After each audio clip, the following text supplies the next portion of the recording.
This episode brought to you by the Greater Boston Mass Transit. There's really nothing funny there. Dan just got held up on the subway.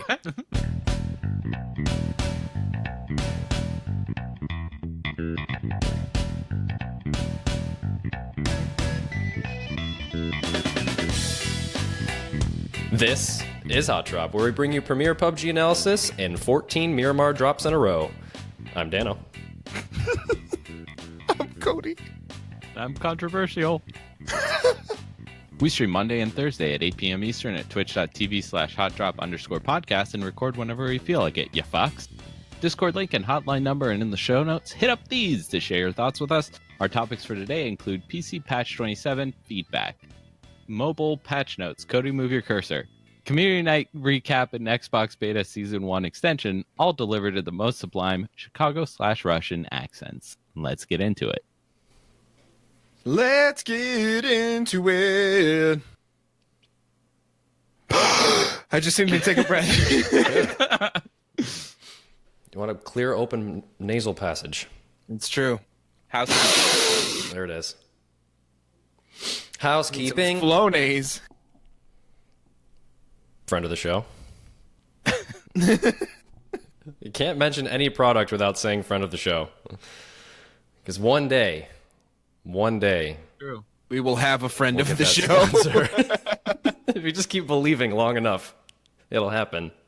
Maybe we'll just solicit Ball's energy drink to give us more sponsorship. No, just Refreshing. solicit balls. That's for We'll the say, after show. well, Balls gave us drinks. Red Bull. Red Bull was even in PUBG. Remember? Yeah. Do remember. Still not a friend of the show. Unbelievable. Shout out. Moving on. First and foremost, our friend in Germany, the only listener from Germany, confirmed, So loyal. is Mad Dog. Mad Dog in the hoose. And we gave a lot of crap to Mad Dog for having a name of a 12-year-old.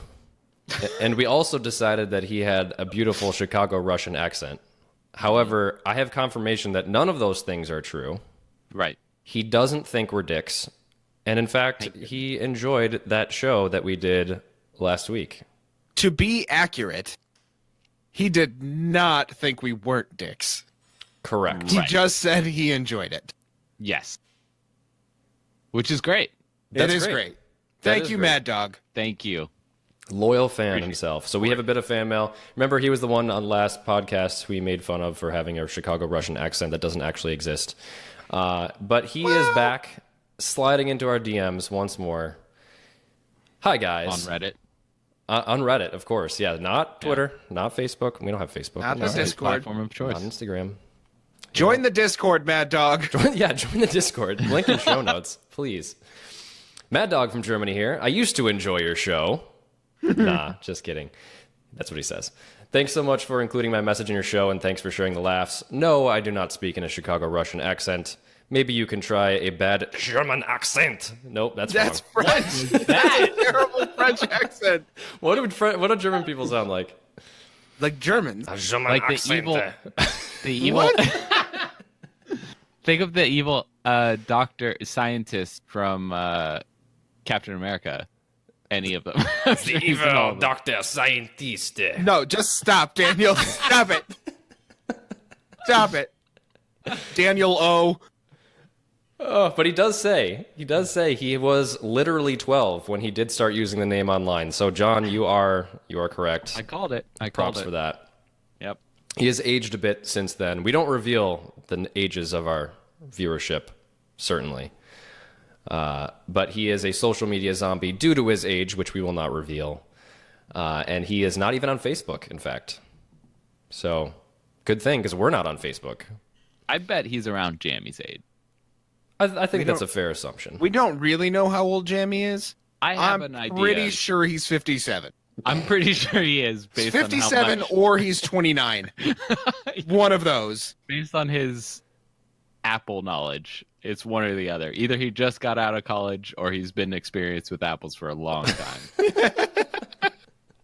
His landscaping technique I was tells just me gonna he's say. 57, but it's also ambitious enough for a 29-year-old. Yeah. His he's got the landscaping- energy of a 29-year-old. is next level. Yeah. Next and his level. beautiful, beautiful home. And 2 black labs. And a cat or 2. I'm sure he also has a wife and kids too, but they We are. don't see them. We don't ever see any. Unconfirmed. Unconfirmed. Anyway, back to Mad Dog. Rest assured, he will keep listening to us. He said he cracked up laughing hard when he heard the whole deal in episode 83.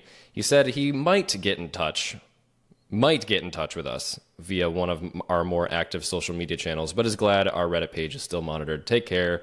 Much kudos from a loyal fan, Mad Dog. Beautiful. Thank you, Mad Dog. Send us your address, and we'll send you some stickers and a certificate. For real, yeah. Get in the Discord or just DM us on the old Reddit, since it looks like that's all you have. And we'll send you up some stickers, because it's mostly a we feel bad sticker from my side for giving you that horrible accent, but, you know, what can you do?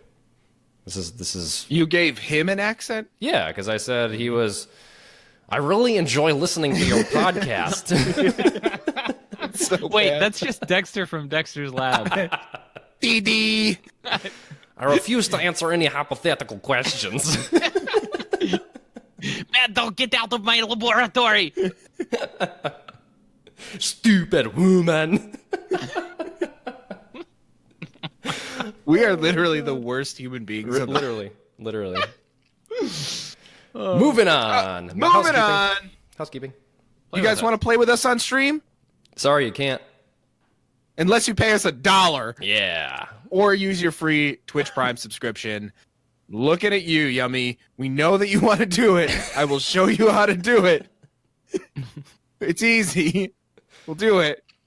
Just click the little Prime sub button, and then you get into the supporters lounge, and then you get to play with us first on stream on those stream nights, which again are Mondays and Thursdays at 8 p.m. Eastern. Sometimes 8:30 when I feel like it. Also, you also get access to that same group for $1. But, you know, do what you want to do, I guess. Do you. That's all I got to say. April is the return of Not Top 10. So Top 10 has been going on in the Discord every month. We do a challenge or a video compilation, if you will. Everyone submits their best clips, and then I put them together in a sweet video edit, and then we give out a certificate and stickers for the winner. This week, though, is not your best play. It is, in fact, your worst play or your funniest moment. So many of those. So submit your clips. You have all the way up until the end of April, and then I'll be making a video in 2 to 3 business months. Challenge of the week is also coming back. It's run by Bedford and Clay this time. PCD has passed the reins to those two guys, more than capable hands. The new challenge drops Monday on the 8th, and for that, if you win, it's a custom emote. And this is not a subjective win. It's actually based on metrics. Your score is tallied, and the highest score wins. We also have a hotline, you fucks. Yeah, why the fuck don't you call it, you fucks? We did get some calls this week, which you will be graced. Truly graced. Truly graced. It is Good amazing. stuff. And I also, I wanted to take a moment here to sincerely thank all of you guys. We've missed a few thank yous for those who are recent subscribers to Patreon and people who are subs. Thank you so much, really, from the bottom of my heart. I appreciate your money, and I appreciate your support of the show. It's kind of just taken this to a new level of coolness, and I think that being able to have the supporters lounge and the champagne room is just really exciting. So, thanks Tom and Bedford and Doc 777 Low T, Noxy, Play, DeBeard, Downward Spiral, Time to Rice, Anger, Ping, Vague, Firestorm Runner, Charlie, Jammy Jam, Joe Wilson, Guy, Matt Von Doom, Mongball, Mr. Suds, No Lemon No Melon, Scale Spreeder, Thomas. Thank you. Thank you. And for those of you who are subbed, just link it to the Discord. I don't know what's so hard about that. Yeah. Link that Twitch to your Discord name, and it'll pop you right in there automatically. So we don't have to do it manually. It's real nice. It's a cool spot. It's a cool hangout spot. And we appreciate every single one of you, except Ray. You are banned. Man Ray! Mobile home. Beep, beep. We're in the mobile home, and there's a lot of really cool stuff in here. First and foremost, Tom is creating an official Hot Drop tournament team. Then he wants to try to take things to that next level. So reach out to Tom if you want to try and compete more seriously within the mobile group. The Sofa Kings are riding real strong here. Like, they are so incredibly active, and Tom is trying to look for the Hot Drop clan to kind of take on a little bit more of that seriousness as well and be more hardcore. Because we are a global clan at the moment, but we are trying to get more people from the Discord to want to compete together like we do. We have people on Xbox and PC who are joining tournaments as a team, and we'd like to see a little bit more of that. So contact ITT Tom, education for everyone's future. Also, there is a mobile community night coming up on April 20th, and I've been asked to read a specific promo from Sofa King Tasty writes, putting together a community night April 20th. Mark your fucking calendars. Wants to throw another death race at the end of the event. Invite your friends, your cousins, your exes, your hot high school teachers, your neighbor's dog, that MILF that works at Starbucks, even the slaves from the Sofa King dungeon. Please post in the community night tab and let us know if you have the gumption to do it. So that's their promo there. The gumption. Well, it doesn't say gumption. I definitely edited that one. Oh, okay. Amazing. Awesome. Yeah, I thought about removing MILF as well. No, keep it in, man. I don't know. I aspire to be one day. Sofa King Crew has been doing weekly. It's not weekly. What am I saying? Monthly. Community nights. The last one we casted / hosted. I think they're going to do something similar on April 20th. The time is not yet solidified, but join our Discord, join their Discord. We're all kind of in this together. We're one team, really. So hop in there, get on, play some mobile. It's a fun game. And speaking of mobile, we've got some patch notes here. Oh, man. So you know how it's still an early access game and it's not even version 1.0? Yes. Yeah, so the Chinese version is always one version ahead of us. And so Tom always downloads that. And so he sent me the patch notes for the beta 0.12.0. Okay? Yeah. And so I will preface this saying there's one very controversial item in here, and we're going to talk about it in a second. Continue, please. There's one very what now? Controversial item, I think. Okay. New feature. I don't know what that means, guys. Space/infinity. It replaces the event mode. Survive Till Dawn is now under expansions in the tabs, and more new modes will be added in the future, which is cool because the event, like Survive Till Dawn, super awesome. Pretty sure they're keeping it forever. It's amazing. Yeah. A new infinity mode, The Darkest Night. Stay alive for one night while fighting zombies. All teams at the end still alive will win. So that's different from the Resident Evil mode because you still have to fight the people that after the 2 nights are over. And so supposedly Darkest Night is going to be crazier, and then whoever lives through that still gets all the goodies. Nice. And that was such an intense game mode. It was terrifying. New feature. Companion system. Take a companion into battle. I'm assuming that means a dog. Yeah. I guess. Enemies will not be able to see them, so there's no exposure to risk. Earn companion XP by taking them into battle and level them up to unlock companion emotes. So essentially they're just there for aesthetics. Yeah. Yep. And this is that controversial feature because I'm okay with this. However, if I can't pet my dog, I've got a problem. It's an emotional support animal. It's not going to sit well with me if it can take damage in any way. If it is not able to be pet and appreciated for what it is, I'm out. Yeah, that's true. It's accurate. It's good. So they did make some Survive Till Dawn improvements. Stun grenades will also stun zombies now. Wasn't accurate before. They added liquid nitrogen grenades to freeze the enemies and reduce their movement speed. That's kind of neat. They had flamethrowers, but we didn't get to use those. So I picked up a bunch of fuel for the flamethrower, Yeah. but I didn't get to use a flamethrower. Yeah, I found a ton of that fuel, but never found a single weapon. Same with the, I think there was like a minigun. Yeah, minigun too. Yeah. Yep. Never found that. No, they added jumping zombies and zombie dogs.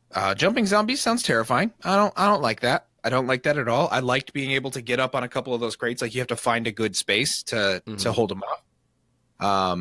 Some zombies can now climb over low walls or onto the roof. No. Yeah, They're zombies. They don't know how to do that. They don't know how to. Nope. No. Oh, yeah. There goes our whole stand on the crates and not take damage thing. I don't like figured that. one out quick. No. They're evolving. They added RPG 7 and jungle style magazines. Flamethrowers now deal more damage. The M134 handling has been tuned, and zombies now move slower after being hit by fire. The actual controversial item here, which I really hope doesn't make it into the main game, is that RPG. I don't think it will. I think it's just for Survive Till Dawn. I really hope that stays there, and I think the flamethrower and the minigun definitely will, but if they bring this into the main game... We talked about this a while back, and I think way back then we were like, if and whatever, like it has to be this. No, I have changed my mind if I had stated something differently. I don't like it. I don't want it. The reason this game I think is still alive is because it's the only like realistic battle royale, and it needs to stay that way. Yeah. Yeah, someone in Discord recently mentioned about using RPGs in like a bridge camp scenario where, yeah, that could be totally fun if you're the guy using the RPG, but if you are on the receiving end, even if it's a super rare drop, it's so overpowered. It goes against everything about what this game is, which is pinpoint accuracy. It's outsmarting your opponents, not some noob tube COD Modern Warfare 2 situation. Not a fan. I really don't do it. When one person, like if one person were to pick that up, it's not like they just need to be in the right place to utilize it. Like everyone who sees a successful huge bridge camping would then be doing it every time they get one. So it would change the entire meta of the game, not just that one thing. Yeah, exactly. And you take it to the end and just instantly one tap someone from behind cover. Yeah, like they would just have no chance against you in a 1v1 in a small circle. Bug fixes. Hair wasn't being displayed correctly, and now it is, guys. Oh, thank God. Don't worry about that helmet hair. It's going to display correctly. They also fixed a bug where Season 6 pants caused graphic glitches in certain foot gear. Doors weren't displayed properly.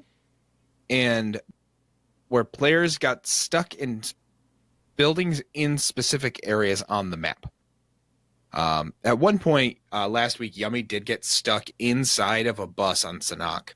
Really? So she was like, crouched inside and like she was stuck. So we had to like smoke it, and she had to do a million different things to try and get out. It was crazy. Did she make it out? She did make it out. Oh, nice. Okay. Yep. Interesting. And that, ladies and gentlemen, has been your mobile home. Beep, beep. Personal computer place. Be-doo. Ladies and gentlemen, if you'll follow me, we are now entering the personal computer place.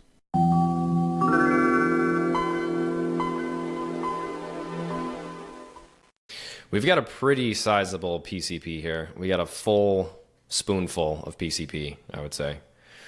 Spoon. Do they come in spoons? Yeah. Okay. We had hotfixes, we had patch notes, we had dev letters, multiple dev letters, no less. Survival pass information, feedback, questions from the dev team to us players. There's a lot, so let's get into it. First off, we had a PC hotfix during the April 2nd maintenance, which was last night. So not only did they maintain our servers, they also released a hotfix which included the following: correct ammo alongside the vector and ump in training mode, equipment HUD keybind entry has been restored, they fixed invisible object in some buildings on Goroka in Vikendi, Survivor Pass early bird key now opens the Gamescom crate, and you can now do the solo quick join mission in FPP mode. This was just a glitch in the Survivor Pass. Hey, Dan. Yes. Could you just roll my sound real quick for me? Oh, all right. I'd really like to talk about how dumb as hell that is. Dumb. Dumb as hell. You're so dumb. Really dumb. For real. Dumb as hell. Why? Why? Why? Did it take 4 goddamn hours to do those 5 things?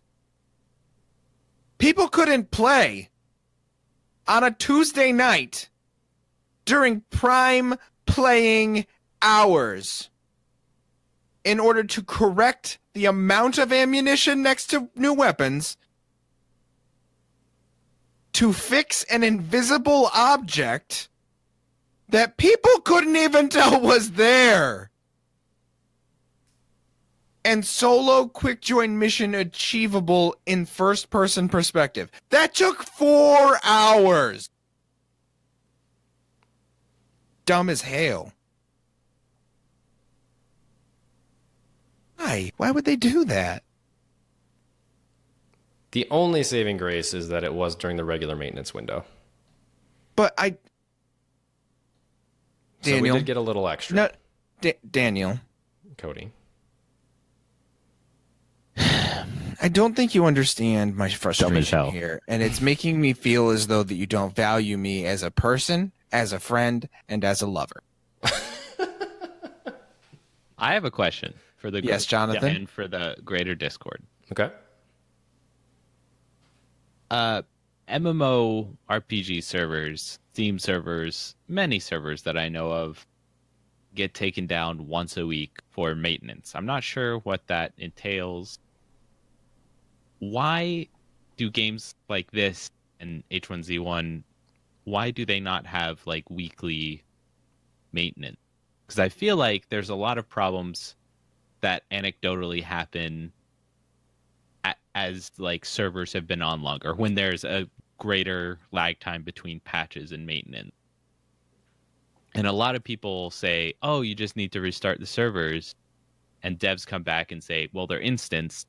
So every time like you get out of a game, out of a match, it's basically restarting the server, which isn't exactly true, but kind of works the same way. Anyway, that's been the argument. So I don't know what they're doing where they don't need to have maintenance on a weekly basis, or why they don't have maintenance on a weekly basis, unless they always do. Do they always have maintenance on Wednesday, Tuesday? It's usually on Wednesdays. Yeah. And which is the whole reason that we...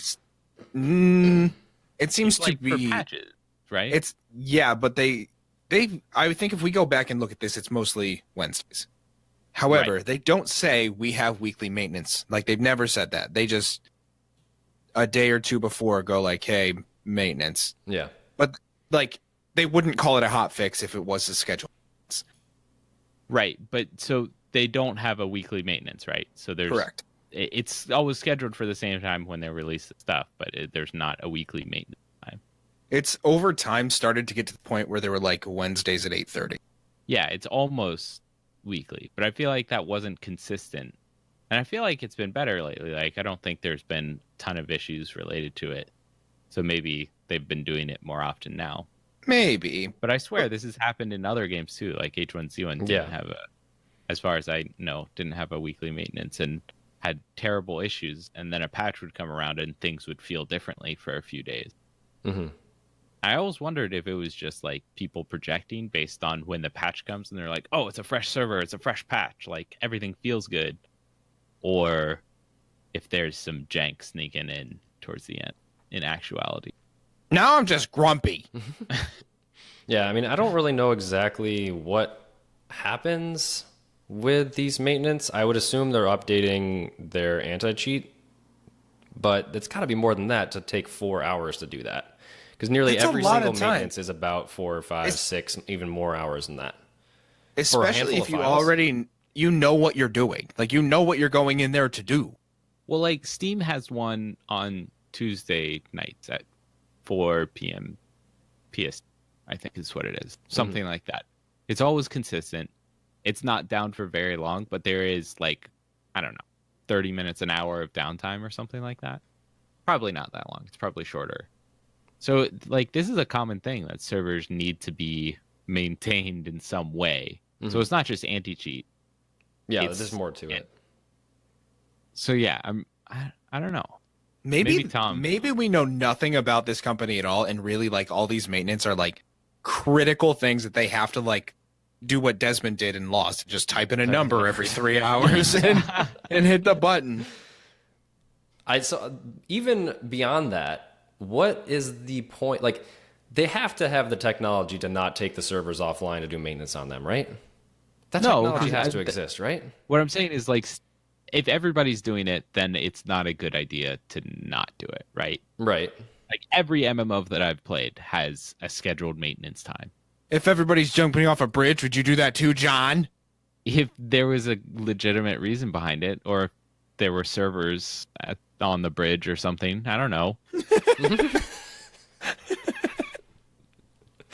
You're right. No, you got me. Yeah. If there were servers at a bridge, sure. Sure. Yeah, it's pretty dumb. It's pretty freaking So anyway, dumb. let us know if you have more in-depth server information, or if you want to correct me and say they do weekly maintenance or something else. I mean, I guess technically they would make that argument. Yeah, we do weekly maintenance. We just don't tell you when it is. Also dumb as hell. Yeah. I thought the April Fool's patch notes were kind of dumb. Yeah, why would they? It wasn't even funny. And I kind of feel like a little, Scrooge McDuck by saying that. Kind of like, it's really easy to jump on the bandwagon of, oh, April Fool's jokes are dumb and fix your game. But like, it was very comprehensive and very long. Like, they spent a lot of time on something that we didn't need. Like, you know what was the best April Fool's joke? Gmail. What did they do? I missed that. What'd they do? No, not this year. When Gmail was released, like 15 years ago or something like that, it was an April Fool's joke. Like, oh, you get a gig's worth of storage and email for free. I remember that. That was an April Fool's joke, and then they actually released it. So that would be like a great way for PUBG to come back and be like, April Fools, we don't have anything, and then, or like, jokey jokes, and then. And now here's a real cool thing with an actual patch of some sort. But they blew their wad like last week or 2 weeks ago. Even like that, some of these were really stupid. Yeah. And so you're reading it and you go like, the point of an April Fool's joke at this point isn't to be like, haha, this is an April Fool's joke. It's to convince people that it's real. Yeah. So they did like a half measure of a prank that just got everyone mad anyway. Right, because it was all based on real problems that they actually have. A lot of it was. So they were like making fun of the fact that they actually have these problems that people are pissed about. Yeah. I don't know. And it just also reminded me of the fact that we haven't got an Xbox update since March 5th at this point. That's 2 days away to being a month, with no dev letters, no information about what they're working on, nothing like that. So to see them spend time on something like this kind of just rubbed me the wrong way a little bit. Yeah. It was sad. Yeah. Admit it, you were grumpy too. I'm always grumpy. I'm never grumpy. We did get a couple dev letters on the PC side, though, so that's good. We got one about the rattle and rustle sounds. And these are something I actually noticed myself when I was playing the patch for the first time. It sounded like there was this one like high-pitched jingling sound that kept sticking in my head that I kept hearing over and over again that I thought was really annoying. But in this case, they just detail some improvements that they made to the sounds. I think it's just to help people know what kind of gear your enemies have. I think there's a few reasons for this. Overall, they just go through the different sounds that you make when running with and without gear, what you sound like when you're crawling, for example, versus running, different things like that. So there's a different sound while wearing a weapon on your back and holding one in your hands, for example. Holding a weapon will be louder. So they're really going down into details because sound is a huge thing in this game, and it is a way to identify the situation at hand and what weapons you have and what your enemy's doing and if they're upstairs, downstairs, if they're crawling, all that stuff is very important. But it seems like they really went hard with this stuff. It seems a little over the top. And I didn't think there was even a problem with this. All of it, they admittedly say, is for realism. The goal here was to make character sounds more realistic. This might seem like a relatively subtle change, but we believe sound is one of the most important elements of PUBG, so we wanted to make sure that everyone understood the changes we're making. So it's realism, and they're doing it to balance the game as well, they say. So feel free to go through that on your own time. I don't know. It's just a change of the sound. It's nothing big. Yeah. Yeah, I don't know. I like the communication. I like the examples and stuff, but it's not really something that changes the game at all, in my opinion. What does change the game is PC patch 27. And I think overall that this was a pretty good patch. I agree with you. I think that I am liking it more and more, but it took a little bit more time to figure out than other patches. What do you mean by figure out? It was an adjustment to the SMGs and the new ammo. So you're referring to the vector and ump switch? Yeah, which I think were the main things of it. I think it was really quick to notice. Oh, yeah, that first aid thing I think is actually very notable. I think every one of us probably ran into it at least once. And also the attachments for pistols also applying to SMGs. I haven't been able to play with the MP5 yet, so I don't know. What are your thoughts on it? I haven't seen one. I played with it once. I picked it up. I took some shots at people. It seemed very inaccurate.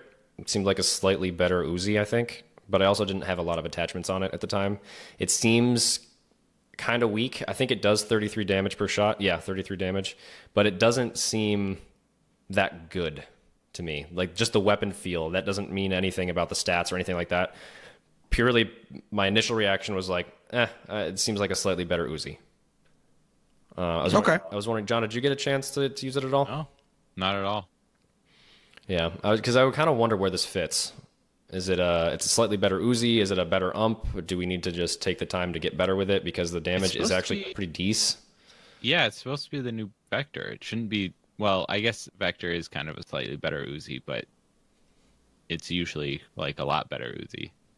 Mm-hmm. And I'm happy with the variety we're getting. I'm happy with SMGs being something they're looking at as far as adding more weapons to the arsenal, but I don't know where this fits. I have tried the new ump, and so that was one thing I wanted to say was it was a little weird picking up the 45 ammo for it, but overall the recoil is exactly the same, and I saw that they confirmed that on Reddit also. Recoil didn't change, and it still feels just as good as the other ump for that reason. I was pretty happy with using that. Even mid-game on Vikendi, I got a nice kill with the ump. Right after Zach went down on that hill, Cody, when we were overlooking the town. Yeah. And then I was able to ump someone from mid-range, pretty decent way away, and there wasn't a whole lot of sway. So it just felt like the ump. Nothing huge. I like it. I like the way that it sounds. I think that I know that the pattern is the same, but it makes it sound smoother. Yeah. The sound makes it feel smoother mentally. Yeah, it does sound pretty nice. And also, speaking of smooth, that M16 is much, much less recoil. I noticed the difference quite a bit, especially with the 4X. I picked that up for a little bit and used that. Especially the fact you can put attack stock on now. The damage fall off isn't as hard. The initial recoil is decreased for burst fire as well. I don't know. I think that's becoming something that I'm not initially just dismissing right off the bat. I might consider that I'm 16 now again. Since the vector change, I haven't used it. I haven't touched the vector, and I don't know if that's just me thinking, oh, do I really want to take a 9mm weapon all the way to the end of the game? Because I saw that screw me a couple times with the Bison. It's weird to see the amount of bullets in a vector. Yeah, 19 as default. That's a weird number. Very strange. Yeah. Yep, it's 19 by default and 33 with an extended mag. Why not just 20 and 35 or 20 and 30? I don't know. Nope. Weird. Rejected. Love the attachment, the combined attachments. Yeah, I think that's the huge change here. I think it's great. And so I was telling you guys that I had lunch yesterday with with a guy who was an alumni of my school, and he worked for Xbox for 10 years. And I asked him this question. I asked him what we were talking about last week and whether or not what the point of it would have been. And he said, in his opinion, not speaking for PUBG specifically, that would take a load off the back end and add organization to whoever is developing it. Mm-hmm. And so by combining all of those things, it takes a load off of all of the assets and allows them to keep track of less stuff personally. Mhm. And so if they're all essentially doing the same thing, you just change that asset to say it is the same and give it a different, change the holographic to be a bit bigger or whatever. It makes, because he said it's unfathomable to understand how many things are talking to each other at the same time. So if you were to cut that in half, all of a sudden it makes it that much easier on the system to keep things running smoothly. Right. So while that was what we said, now we have confirmation from somebody who actually develops games. Mhm. Cool. So it was very, very cool. They also released a patch note or a dev letter about the changes. So they did go into more detail about the reasoning behind the attachments change. And they basically, they say essentially what you said.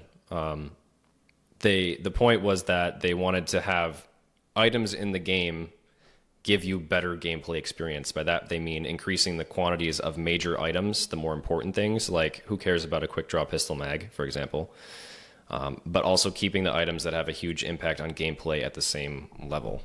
So those are the level 3 helmets and flare guns, which they referenced earlier on. So they wanted to keep those at the same level they were before the patch, but up everything else. Yeah.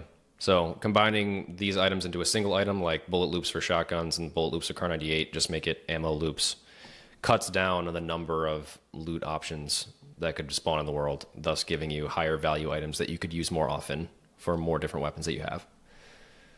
So yeah, it's a great change. I think that's one of the biggest, because now it's less of a hunt for the attachment that you want, because they just are more common.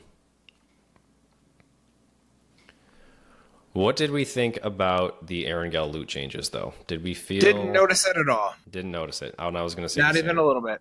Not even a little bit. Hold you. Gotta bump it up to like 200%. Rip the knob off. Yeah. Didn't notice. Not even a wee bit. Let's see what they do next. With the M16 buff, I don't think it will be as bad as it was previously, because it was like, the frustrating part is anytime you would find an AR, it was AK or M16, and both are kind of at the lower end of the AR scale.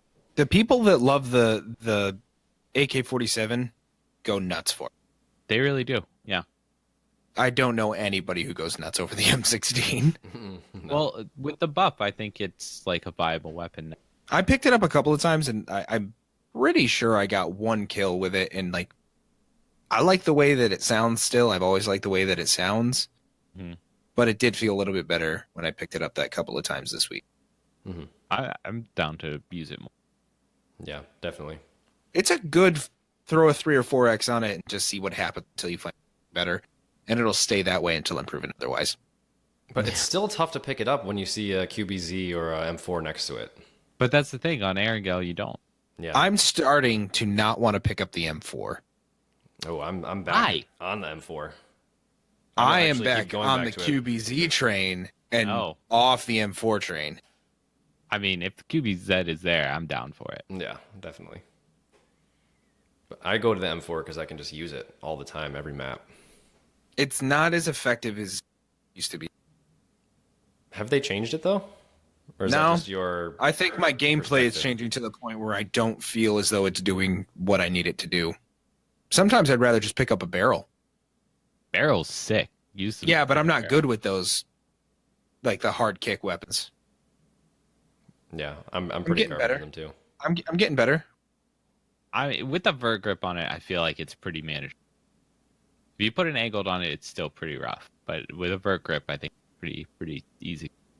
Yeah, I guess also you get the compensator, and then you gotta... Those together make it pretty Honestly, easier. Or much easier to Just control. with the vert grip. Like, vert grip is usually plenty control. You just have to be ready for it. If you're using another gun that doesn't kick and then you switch to the barrel, you're like, oh, that's out of my hands. But especially if you're using it up close.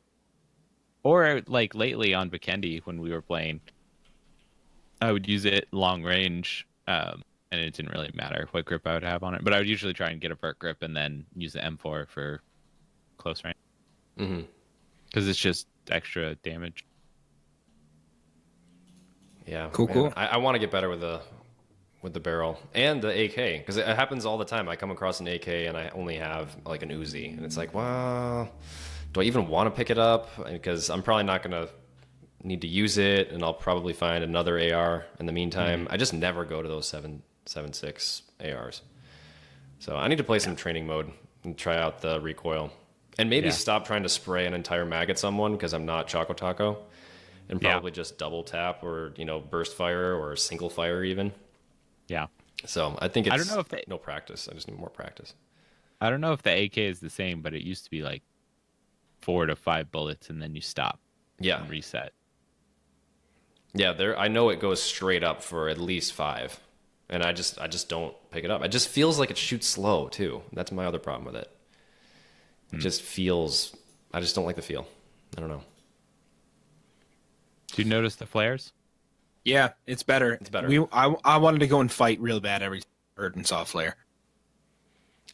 It's actually a bigger change than I realized, taking away the icon on the map. Yep. So Cody shot off that flare that one time, and I was like, well, I don't think it worked because I don't see the icon, because I forgot that they took it out. Yep, but then you look up and you're like, oh shit. Yeah, it's literally on top of us. And like people swarmed us. Yeah. It was awesome. It was so cool. Yeah. I think the sound changes are good. The amount seems better now. I found only one the entire night. I That found seems one. like a good amount. But the thing is, I think people are finding them. Mm-hmm. But it's so much harder to get into the circle and use it. It's also not immediately obvious when to use them for new players. Yep. So we heard one go off almost instantly after hitting the ground, because people don't realize that you have to wait for that first circle to close. And they also don't realize what you're going to get. They don't realize you have to be inside a circle to get the care package. And even if you are, there's only a certain number available. Right. I think they should fizzle or something if you use them outside the circle before the first circle. Some kind of feedback. Yeah, that would be good. Yeah, exactly like that. We should have Cody just be a sound designer. Yeah. You can just come in and record that, and I'll just send it I'm to just Lord Foley sounds. him. Yeah. Overall, good. I think they're in a good spot right now, and we'll see if that changes. But I liked the number Anything that I else? was getting. Yeah. Yeah. Cool. Any other thoughts? No. Nice. No patch. All right. Survivor Pass. I bought it, guys. Dan bought it. I bought it. I'm not gonna buy it. I didn't buy the last one. I wasn't planning to buy it. Then Beard told him to do it. And then He said, Beard yes, told me. sir. And I said, okay, you have a beautiful voice, and I like your face, so I guess I'll buy it. And I bought it. And I noticed that the UI isn't as shitty as I remember. And I think they've made the rewards a little bit better than the Sanok one, or the Vikendi one. I don't know, it's just fun to click around and redeem things like you can on mobile. I don't know, it's just silly fun. And it was only $10, and I've got that funds in my Steam account, so it was a buy. We'll see how it goes. I don't know if I'll really pay attention to the missions when I'm playing in squads, because if the entire squad isn't doing the missions, then what's the point?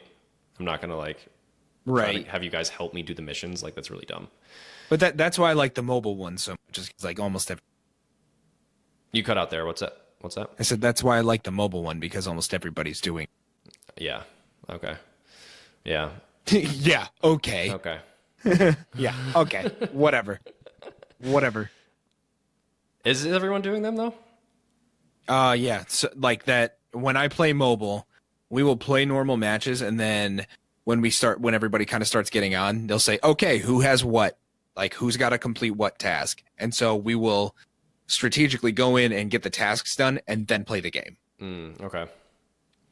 Or it's a lot of times they're tasks that you just have to do in the game, so it like doesn't actually change the way you're playing. It just changed. Like, I had to get 20 kills in Sami, and so with an AK, and so I would go to Sami and do these, and like another one was get them prone, so I would just go and get prone kills while doing that other task, and then we'd be like, okay, we did that, now let's go play. Mm-hmm. and it was a lot of fun. And like one of the things was get a crate 5 times during the week. So we would just crate chase a couple of games. Yeah, that's cool. I mean, I like stuff like that gives you a option to play differently if you want. Mm-hmm. But I wish I want to play with the squad with you guys, so I don't really think I'm going to be able to do a lot of these unless I have some additional time on my own.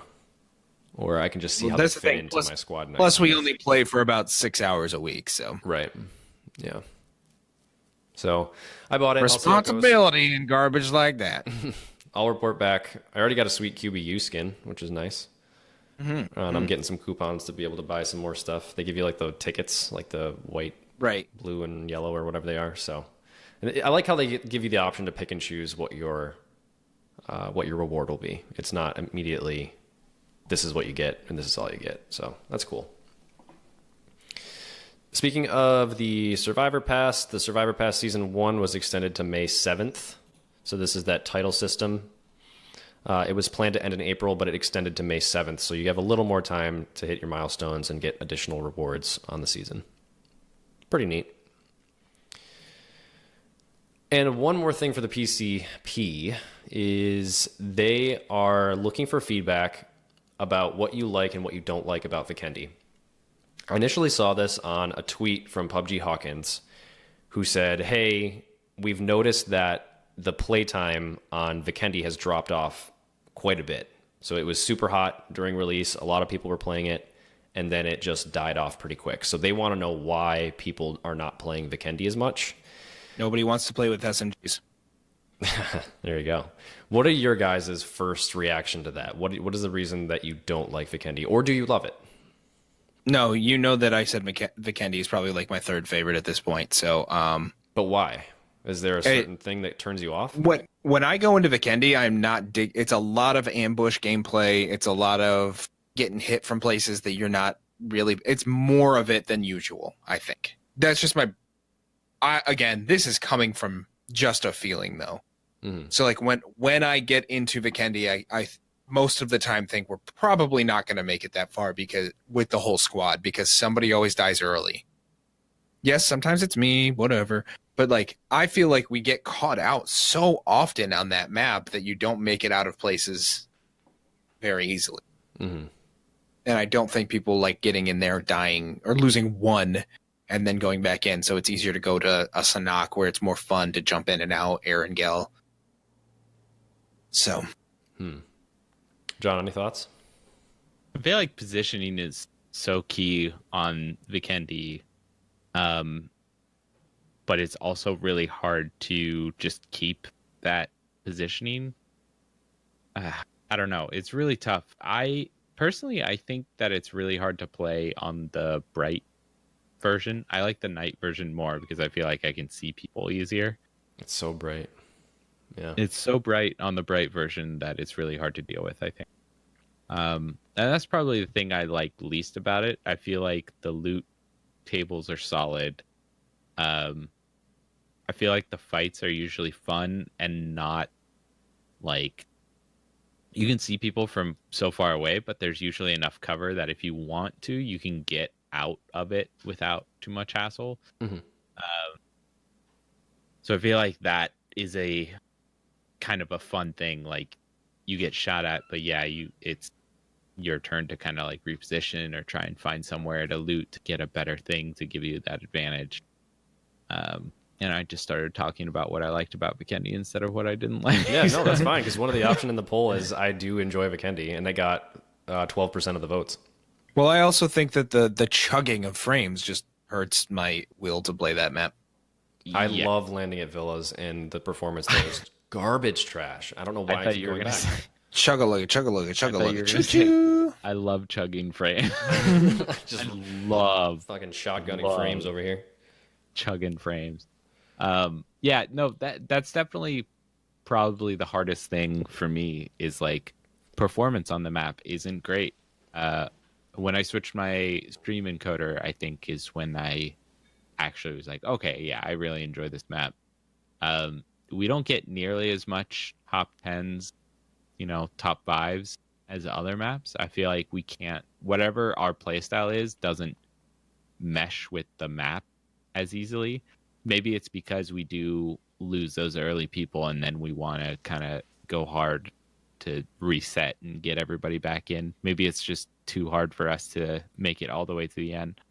Clay mentioned in the Discord that it's fairly consistent to basically go center circle in Vikendi, and because the map is smaller and the circles don't move as much, that you're more likely to end up in the circle.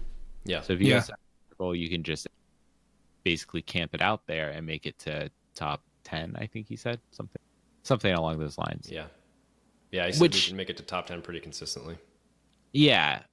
But again, that's not what we like to do. We will like grab a car and drive around and it's not, we definitely don't play the most ideal play style. We kind of do what we want to do. We get bored and we're like, let's just shoot somebody. And then we drive around and honk and try and find somebody to shoot.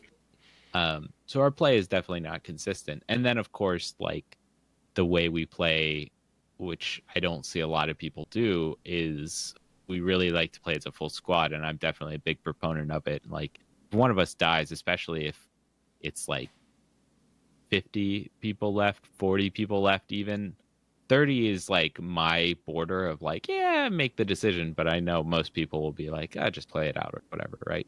Yeah, I feel like generally if we have a long early game and 3 of us make it out, we're usually pretty good about being like, no. We worked hard for that. Play it out. Yeah. Yeah, and everybody who dies is usually pretty cool. Like, you can play it out. Like it's kind of up to the people who are still alive whether they play it out or not, right? But just my general rule is like 30 and under, you should definitely play it out. Above that, it's kind of questionable, and I would rather kind of just end it and restart with everybody. Yeah. I think you guys hit almost every piece of feedback that ranked here. So there were we played the map. 6, 7, 8, 9, 10, like 10 options. Yeah. So the number one response was boring circle settings at 21%, 554 votes. And you nailed it. It's that circle, that big circle, it closes real slow. And then it basically just picks the center of that circle and narrows down and narrows down and narrows down. There's not those big swings that you see on Erangel that totally fuck you, right? Where you have to run across that field. Even on Sanhok, there's some pretty big swings, and it just doesn't happen as much on Vikendi. So I think that was my number one.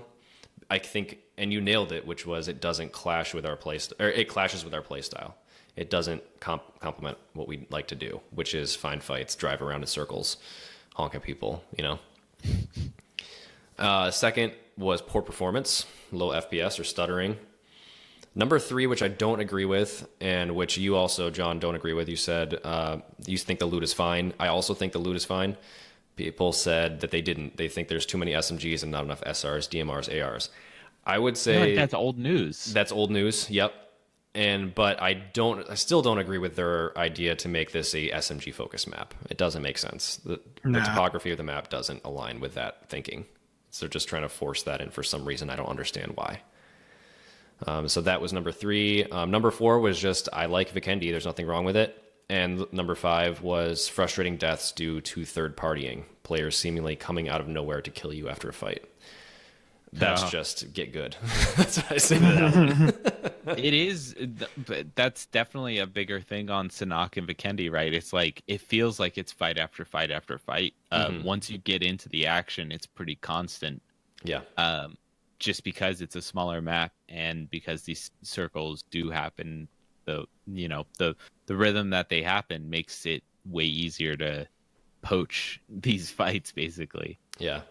I saw a thread on Apex subreddit earlier that was saying how people, this one squad likes to pretend there's a fight, so they'll just start shooting their weapons randomly and to make it sound like there's a fight to draw people in. That's awesome. That was an interesting strategy. We could try that one day. This happened to us on Apex too. Something that I noticed right away is like there's so few people and it's such a small map that if you get into a fight and there's anyone else nearby, you basically have to fight loot super quick if you really need it, and then you have to fight right away. Yeah, exactly. Definitely on Sanhok, even more so I think than Vikendi. But yeah, there's a lot of people in a small area. I feel like people on Sanhok die so quick that this problem isn't as big. Like, I feel like the people making up the area, like the number of people that take up the circle, like it just drops so quickly. Oh, right. From the hot drops in the beginning. Yeah, from like from Paradise and Boot Camp. Yeah, Paradise, Boot Camp, and the other camps. Yeah. I feel like those get rid of a lot of people, and it kind of lets the map breathe a bit. Mm-hmm. Maybe that's what Vikendi needs, is some better hot drop areas, because I feel like there's a few, but maybe there's not quite the like amount of loot that other hot drops felt like they had. That kind of draws in, 3 or 4 squads to duke it out early. That's a good point. There is no main hot drop. If you ask me where to go on Vikendi for the most action, I would say maybe Dino Park is the only one that I could think of. But even then, sometimes there's no one there. That's a couple of squads. Yeah, Villa is another one where it's like maybe 2 squads go. Tovar, maybe. Garoka, maybe. Maybe the silo if the path is right, but it's not central enough to be like a consistent hot drop. Yeah. So maybe that's another thing. They didn't have that as an option. They do have that stupid loot cave, though, which I will never understand. But that's not like a guaranteed drop. You have to break into it. Right. So yeah, I don't know. It's kind of an interesting thing. I still feel like Vikendi is a really well-designed map. But yeah, maybe it does need something else to kind of push it to the top of the list. Yeah. For some people. It looks great. I think it plays pretty good. I don't agree with the level 3 helmet spawns. I don't agree with the loot cave. But it's their 4th map, and I think that they have refined their map making quite a bit over the past couple of years, and it is one of their better ones. Yeah. I don't know what it will take to get it to the Sanhok level of playtime. Here's something that I was thinking today before we got on is like, I don't think that PUBG can survive another map. No, probably not. Strictly based on queue times. Map selection, all this stuff, without retiring some older assets. Like, I don't think people can deal with a new map. Which is, I think, why they're going back to revamp Erangel, because they need That's a really good point. Additional stuff. So yeah, this might be the last map that they have for a while. So they need to basically tweak it as best they can, make it go the distance. Yeah. Maybe ever, And that's kind of a topic that I want to dive deep into one day. I have some thoughts I need to write down before we have that discussion, but the definition of done for PUBG, what does that look like? When do people at Bluehole decide, you know what? We've did it. We did BR. What's the next thing? We're not going to develop. We're not going to add more maps. Everything we do from here on out might be maintenance or small tweaks, but we're done. And I think we're getting close to that point. I don't know. I don't know yet. I have to think about it a little more. It's a really tough one because there are so many game companies that stretch their games out. And I'm not saying like disproportionately to the amount of playing or anything like that. I'm just saying that large number of people will stop playing the game, but there's still like a core base that will keep playing and keep playing and keep playing. And, they've had a decent revenue stream since then, so they might have the income to be able to make it keep going, for a while. Yeah. But who knows? I'm not sure. Yeah, I think it's got the numbers, but I don't know. I think Player Unknown exiting says something. So I want to talk about that too. Maybe in another episode. I don't think he was super useful. Not at the end there. He was probably out of it for a little while, yeah. But anyway, another day. Interesting topic, though.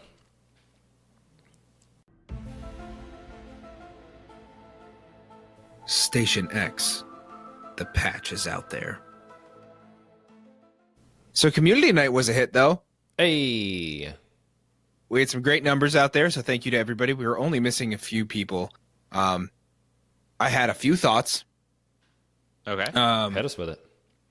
I wish that it were easier to hop into a group party chat twixt the matches, because in the PC nights, we get to hop into Discord and chat between rounds, and it's not as easy. Like, I know there were 5 or 6 different group chats going on after matches, but it was always like you have to invite the people that you're looking to talk shit to or do whatever to, and that makes it a little bit more difficult. So maybe in the next one we'll just create a running party of whoever's hosting. So if Ross is hosting again, everyone just gets back into his chat afterward, and so it's on the stream. That's what we did for a little while, but not everyone was there. What were you saying, John? Sorry, I cut you off there. I was saying, can you join freely like that? Like, if that party is open and they're invited or whatever, can they just like hop in and You out? can set it so that people can join in. Yeah, it has to be public. Yeah, that sounds like a good fix. But that's also just something that you need to tell people beforehand. Be like, hey, jump in. Yeah. I also thought it was awesome being able to play with the Brits again. Yes. Hey, EU friendly time. Yeah, it was a lot of fun, and I think next time we're going to do it on a Saturday so that everyone can stay up super late and play. Mm-hmm. That sounds fun. Yeah, that was a piece of feedback we got was, British guys had to go to bed and couldn't play up till late hours of the evening on Sunday. So I think that's a good piece of feedback. I think we can make that happen next time. Yeah. Yep. Jambush is an official title, and people are using it, and it's fantastic. Amazing. Love it. They do need to pay more attention to the way that custom games work on consoles. Basically, my thought here is just that they don't have enough settings. There's not enough options. That's the thing. It's super cut and paste. Yeah. It's very cookie cutter. You don't get the custom circles on Sanhok. You can't change the circle speeds. You can't really change the loadouts other than the preset options. There's just so much on PC, and just a little bit more for Xbox would be nice. I don't need every single tiny little detail about all of the circles and how hard the shift is and how big they are and how quick they come in. I don't need all of that. Just a little bit, just a subset of what you get on PC would be nice. Right now, I think they just don't have quite enough as far as options. And a big thank you to Rossertron for hosting. You did a great job, buddy. It's really great to see people in the community kind of take charge and run things in the name of HOTDROP. That was so cool. Yeah, he stepped up. Huge thank you, because I'm very not good with the controller to set up games and stuff. So it's really nice having a seasoned Xbox player on that, setting up the lobbies. And it was a lot quicker this time, I would say. I think we got a lot more games in because there was less waiting around. That was the one thing I asked of Ross is, if you're waiting on one guy, we'll get him next round. Just keep it moving because there's 25 other people in there that want to play. So tell your friends, let's fill up this lobby. We had huge numbers, but let's make it even bigger next time. It was a blast. I had so much fun. That's awesome. I'm jealous. Yeah, we got to get you an Xbox. We're going to make a new Patreon campaign. A new one? So beta season 1 was also extended for Xbox as well. This was originally going to be by Dumb as Hell, and then I saw that they did it for PC too, so I couldn't complain that this was just we don't have any content for you, so why not more time on our beta season 1? So you lucked out on that one, I guess. Hey. Hey, yo. You want to cover this very last bit here? And then put a bow around this episode? So our lovely Point Click Dead created a Twitter just so that he could tweet at Bluehole with an open letter. So we're going to read this open letter. And I don't think we need to have much discussion on it because we kind of kicked this horse to death a lot. Mm-hmm. But we felt that it was pretty well written and it was pretty good to be able to voice this as a avid player of the game. So yeah, I think you tied it together pretty well. All of our thoughts. Dear Bluehole, I want to start by saying I love PUBG. I have put more hours into it than I have any other game. I have gotten and played other games since PUBG came out, but I always come back. It's the thrill. Feeling, the gunplay, the sound. It is, in my opinion, the best game ever made. So I would like to thank you for that. Now we go to the bad. Console version of this... excuse me. The console version of this game is terrible. I love it, but it's terrible. It gets the short end of the stick. It's an afterthought. It seems like a way to get a quick buck. You put more effort in PUBG Lite than the Xbox version. You told us you would be transparent and give us updates in a bi-weekly letter. We went 6 weeks without an update. Bi-weekly dev letters turn into bi-monthly. You have a test server, but you don't use it for testing. When you finally get around to releasing a patch, you release it without making the changes that the console community has stated are game-breaking. Xbox has a custom games. but there hasn't been an update on that since it was released. We want to have control of more things. This seems to be a simple task you could accomplish, but it seems that you haven't even thought about making simple changes to custom games. Do you not have a dedicated team to console? You released Vikendi. Congratulations. But it's unplayable to a large portion of console players. It seems you rushed a release to cash in on a pass that had a lot of missions related to the map that's unplayable. Map selection is on PC. Why isn't it on console? I don't want to get on and play Miramar 5 times in a row. I know a large part of that community wants to play Sanhok because they can play 4 matches in the time it takes to play 1.5 matches on Miramar. We don't ask for much. We want transparency and to be treated like we aren't an afterthought. People are deciding not to play anymore. I want a fixed PUBG campaign for consoles. It seems like you put more effort into PUBG Lite than you have for consoles. Do something to fix the game. It is truly fantastic, but there are things that need to be done. Again, I love this game. I just want more from something I love. Progress. I don't think we ask for much. PCD. I think we can all say we totally understand all these frustrations, and while there was some hot debate and hot banter today about map selection and things like that, I get it.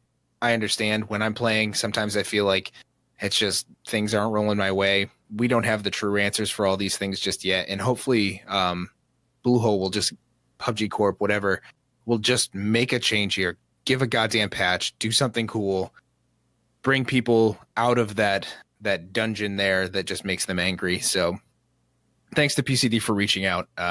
Thank you to everybody who's hanging in there on Xbox. You are the true heroes of the world right now. Yeah, they're not giving up on it, and I'm not giving up on it either. So just want to see a little bit of love for the console, Xbox and PS4. I think we forget about the PS4 guys a little bit, only because we don't have a lot of chatter and we don't know so many people who play PS4. I will say, however, the PS4 looking to play room is bumping. It's always bumping. People are playing. So, thank you guys for playing and hanging out in our Discord and using our Discord to at least find people. Just talk to us. We're cool. I promise. Yeah. I promise. Yeah, so I hope we get something soon. I think we will. I think we'll see it in the next week or so. I hope that next episode will have something positive on console. Sure. Now we make the hotline bling. We make it bling. Make it bling hard, thick, and fast. Stick in for these. These are some solid messages. Thank you guys for calling the hotline. Thanks, guys. Love you. Say it back. Love you.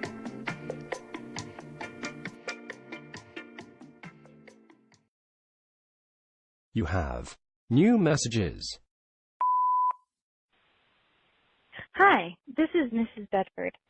I was just calling because I heard some disturbing news that Bedford had said that I liked Aunt Jemima syrup. And I just want to say that that is not true whatsoever. That is a falsehood. And I have a lot to say about this, but if I make a mistake, I am one margarita in. So I'm going to blame it on that. Let's take it back to our birth chart. So Bedford is a Pisces sun sign, and I am a Taurus sun sign. So my standard for food is absolutely out of this world. As a child, I did not like grilled cheese made with Kraft American singles. That was not okay with me. You know, I'm a food snob, and I'm a snob in many areas of life, especially food for sure.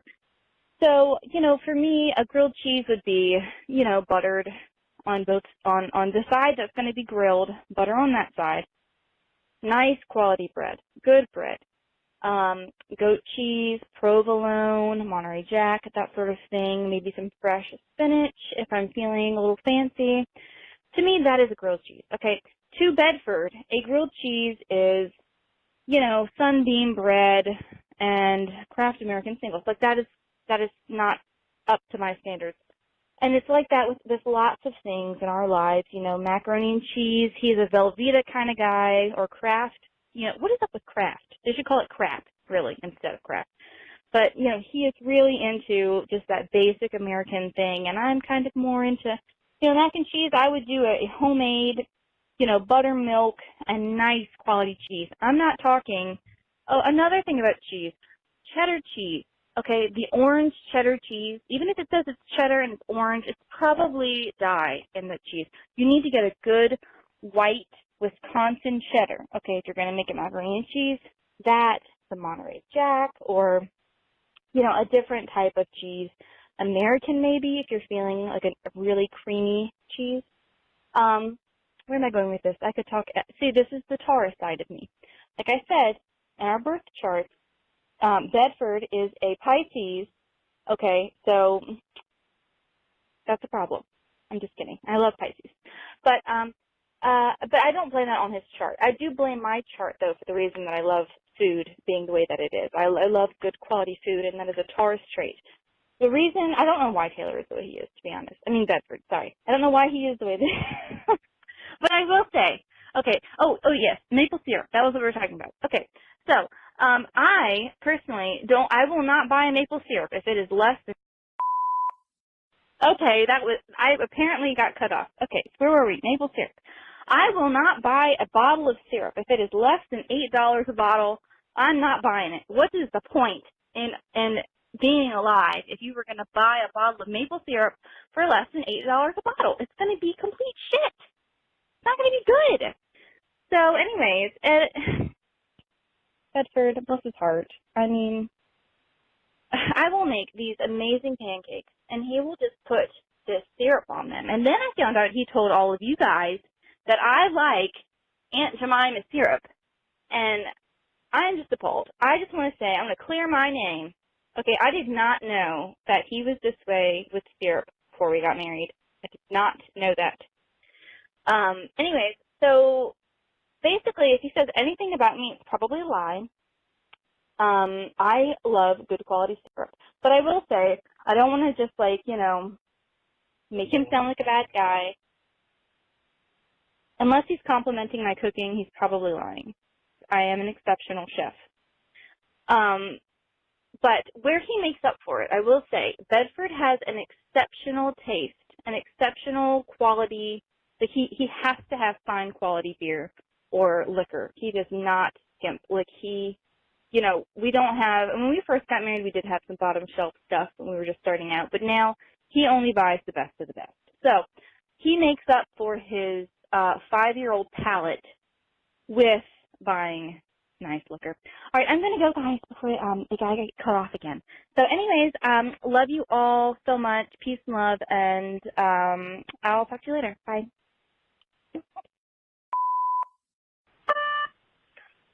An ode to PUBG.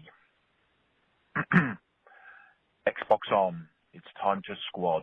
Me plus 3. We make a quad. It's time to rage. The squad and I. We will engage. Matt Von Doom. Or is it Eugene? Team with him. You'll win it clean. There's a guy whose push is always risky. It's Charlie. After he's had his whiskey. Thugs, I do miss your voice.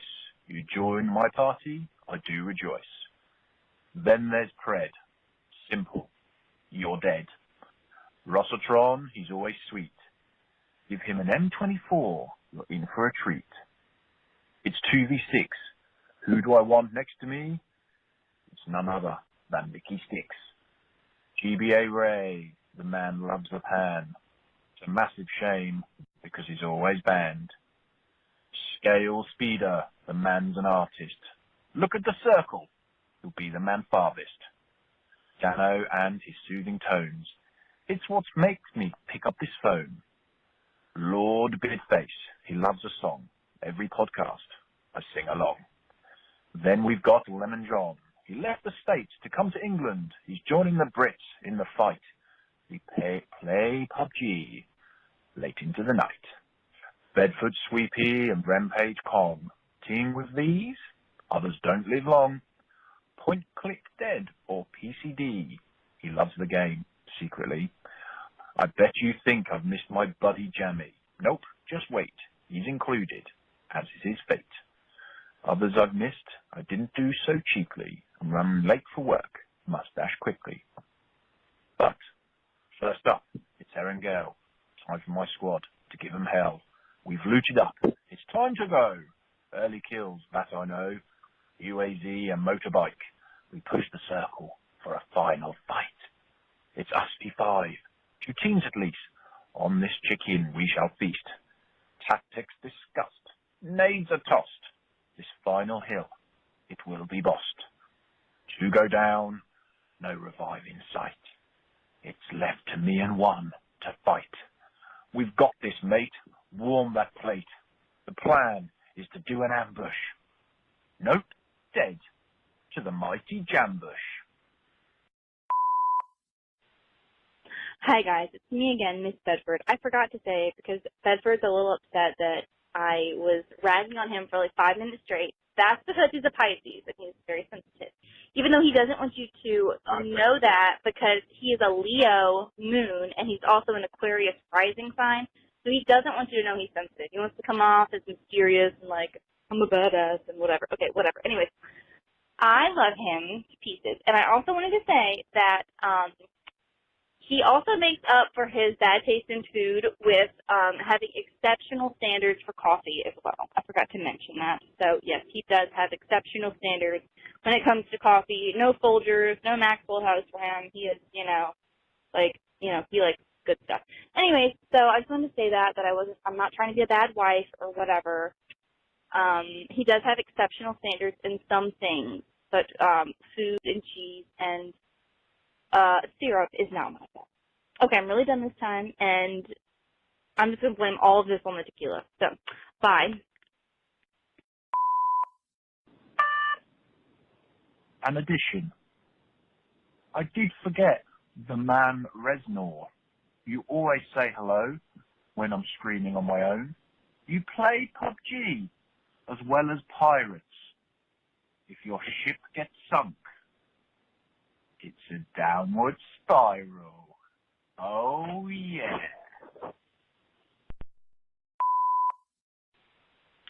Hey, guys. It's Miss Bedford again. I just want to say that tequila is a hell of a drink, and I'm just going to leave it at that. Okay, bye.